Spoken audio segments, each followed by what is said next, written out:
Kabarin. Kabar. Terkabar. Karena Bang Andi yang pertama melabeli mereka keledung. Karena mereka mengatakan kami termul.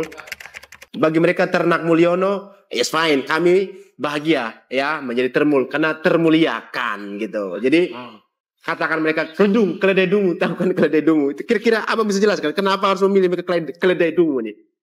Nggak ada suatu cerita ketika percakapan antara keledai ya dengan seekor harimau yang mengatakan keledai bawa rumput itu warnanya biru. Oh iya. Sedangkan harimau mengatakan itu hijau. Mereka berdebat sangat panjang dan sangat luar biasa. Tidak ada titik temu. Akhirnya mereka menghadap seorang raja, Raja Rimba, seorang singa, seekor singa. Iya. Kemudian singa mengatakan, harimau, Anda itu yang salah. Kamu yang salah. Kamu berdebat dengan keledai. Tapi saya benar. Warna rumput itu hijau. Keledai bilang itu biru. Keledai yang benar. Dia bilang biru. Kamu yang salah. Keledai dengan bangganya, dia pergi. Apa dia bilang? Anda itu harimau, jangan berdebat sama keledai. Keledai itu adalah orang bodoh. Ya, kalau kau berdebat sama dia, sama kau berdebat dengan orang bodoh. Kamu itu pintar. Memang sebetulnya adalah warnanya hijau. Karena kau berdebat dengan keledai yang bodoh itu, kamu ikut bodoh. Nah, itu intisari dari percakapan-percakapan itu kita bisa. Maka namanya keledai itu adalah binatang bodoh. Kan begitu. Ya. Keledai itu bisa terperosok 2 kali di lubang yang sama. Kalau dia itu pintar, dia tidak akan terperosok di lubang yang sama. Karena dia hafal jalan. Nah, inilah yang terjadi dengan teroris ini gitu. Selalu mengulang-ulang ya. Selalu membuat permasalahan-permasalahan yang intisarinya itu sama. Dengan tujuan apa? Ya membuat kegaduhan, membuat keonaran, dan mendowngrade Presiden ke-7 ini berserta keluarganya dengan tujuan ada suatu grand design besar yang didirejeni mungkin dari elit politik, mungkin dari oligarki, dengan catatan tahun 2029 ini sudah habis yang namanya Pak Jokowi di mata publik. Teman-teman masih membincangkan soal tuduhan ijazah palsu yang menimpa mantan Presiden RI Insinyur Haji Joko Widodo. Ternyata begitu banyak yang diungkapkan oleh para penuduh itu yang tidak berkesesuaian, kontradiksi. Artinya apa? Artinya itu terlahir bukan dari sebuah fakta, tapi dari sebuah imajinasi, dari halusinasi mereka sendiri. Dari waktu ke waktu serba tidak ada kesesuaian, berbenturan. Bahkan dalam satu perbincangan, dalam satu segmen perbincangan pun sudah berbenturan, sudah bertabrakan. Artinya memang tidak bersandarkan fakta, tapi bersandarkan pada imajinasi, halusinasi, dan kebohongan. Ini tidak hanya kita jumpai pada Bambang Tri, tapi juga kita jumpai pada trio RRT dan para penuduh ijazah palsunya lagi. Bambang Tri sebagai sumber pokok dari isu yang menimpa Jokowi maupun keluarganya. Ini jelas-jelas, kalau menurut saya pribadi, orang yang bermasalah dengan kejiwaannya. Itu nampak sekali bahwa segala omongannya tidak bisa dipertanggungjawabkan. Tidak bisa dipertanggungjawabkan secara mental, secara moral, apalagi secara hukum. Tidak bisa. Ini kayaknya perlu penanganan dari psikolog, psikiater, atau mungkin langsung ke rumah sakit jiwa. Banyak sekali hal yang tidak masuk akal. Dalam sesi perbincangan dengan Tifa dan Refli Harun, sudah bisa tergambar bahwa pikiran Bambang Tri ini sangat kacau. Tapi ironisnya apa? Bambang Tri ini dianggap sebagai guru oleh para penuduh ijazah palsu. Rismond, Roy, Tiva berguru pada Bambang Tri dalam hal tuduhan ijazah Jokowi palsu. Kemudian para intelektual lainnya mengamini, mengimani dari trio RRT. Ada Ikrar Nusa Bakti, ada Rias Rasid, ada Abraham Samad, dan lain-lain. Banyak sekali. Inilah yang terjadi di negeri ini. Benar-benar dunia intelektual kita mengalami titik nadir, di mana orang yang notabene mengakunya berpendidikan tinggi, tapi nalarnya, maaf saja, rendah sekali. Tidak memenuhi standar kualitas yang sebagaimana layaknya orang berpendidikan. Akan coba saya putarkan salah satu video perbincangan antara Refli Harun, Bambang Tri, dan juga Tiva.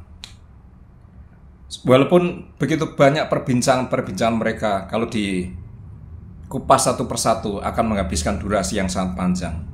Maka saya akan cuplik sedikit-sedikit. Nantinya akan saya sosialisasikan ke beberapa konten. Ini akan saya cuplik sendiri biar masyarakat tidak bingung. Kalau terus terang, kalau saya mengikuti kasus ini sejak bulan Maret ketika Rismond dan istrinya ke perpustakaan Fakultas Kehutanan, saya cukup paham dari A sampai Z tentang mereka, tentang tuduhan mereka. Tapi belum tentu untuk para pemirsa channel saya atau teman-teman saya, belum tentu.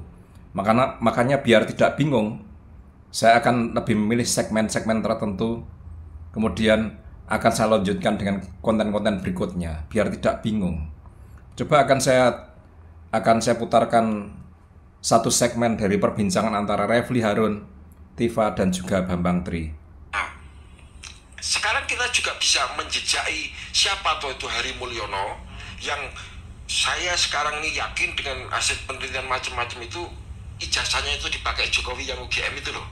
Ya toh. Lah Hari Mulyono ini siapa? Gitu loh. Ternyata Hari Mulyono ini juga anaknya Heru Purnomo dengan Sujiatmi itu. Itu sumbernya dari mana, Pak? Gimana, Pak?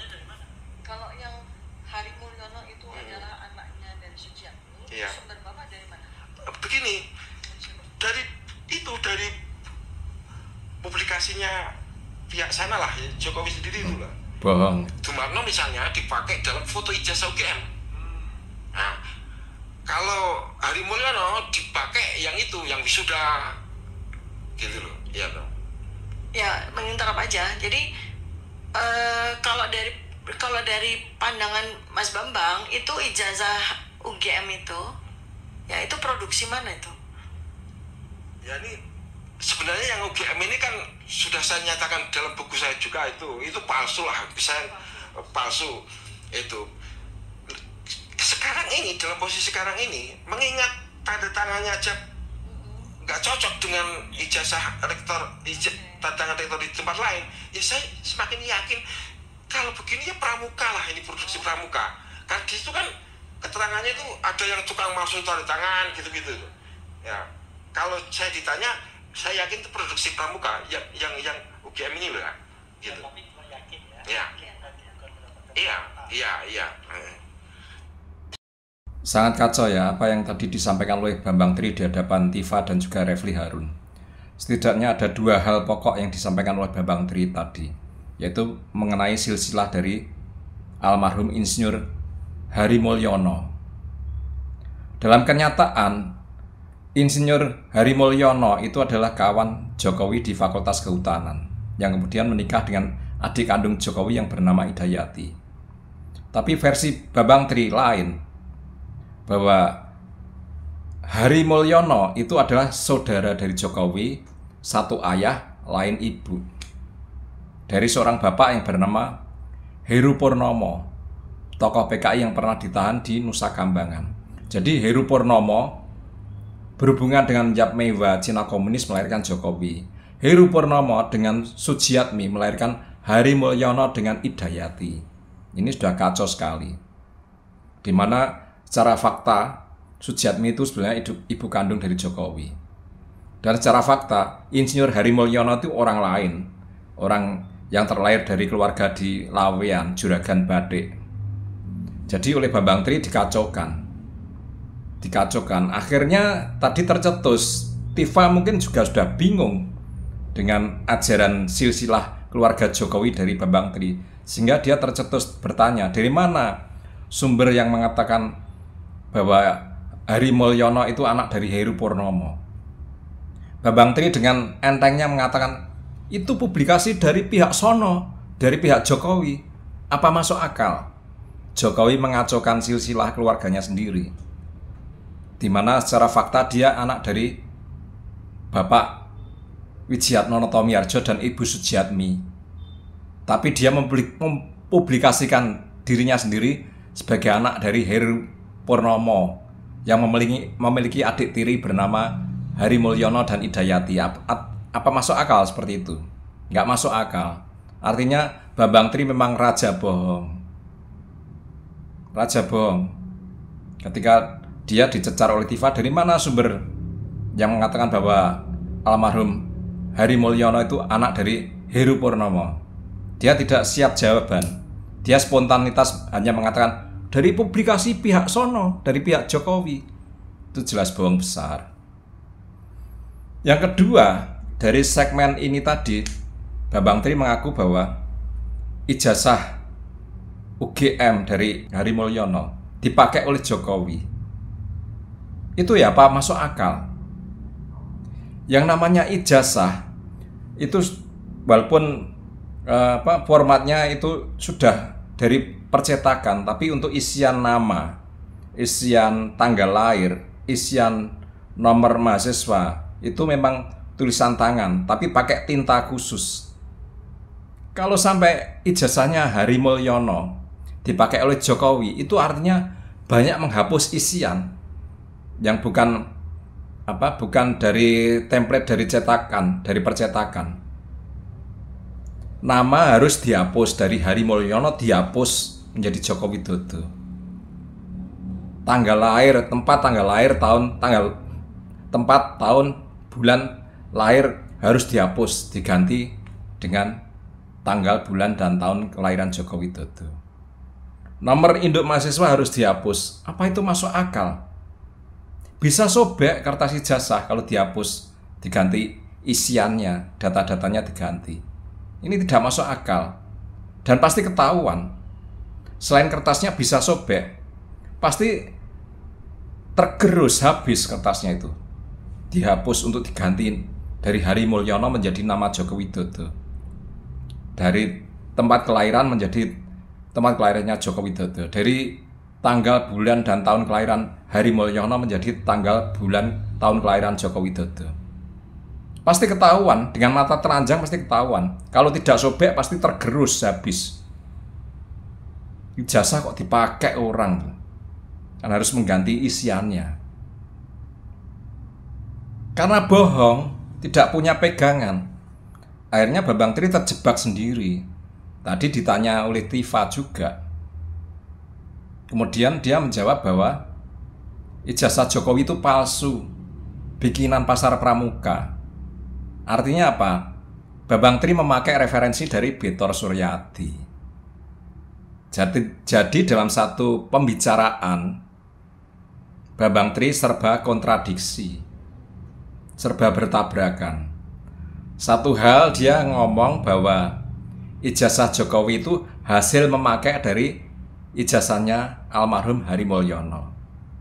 Tapi hanya selang berapa menit dia ngomong bahwa ijazah Jokowi itu palsu, bikinan Pasar Pramuka.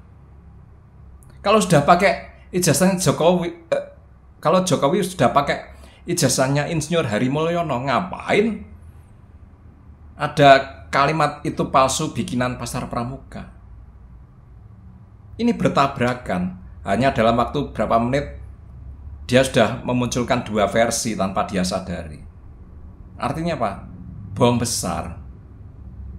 Nah, ini masyarakat harus jeli terhadap hal-hal kecil seperti ini. Bahwa ini sebenarnya kebohongan, sebuah kebohongan. Ini baru segmen berapa menit pembicaraan sudah terkuak kebohongan-kebohongan. Nanti akan saya sambung dengan konten-konten lainnya, kebohongan-kebohongan mereka semua itu, biar tidak bingung. Karena mungkin banyak pemirsa, banyak masyarakat yang tidak mengikuti persoalan ini secara detail, tidak mengikuti secara komprehensif, tidak mengikuti dari A sampai Z. Khawatirnya kalau terlalu panjang saya sampaikan akan bingung. Cukup ini menjadi pegangan dulu.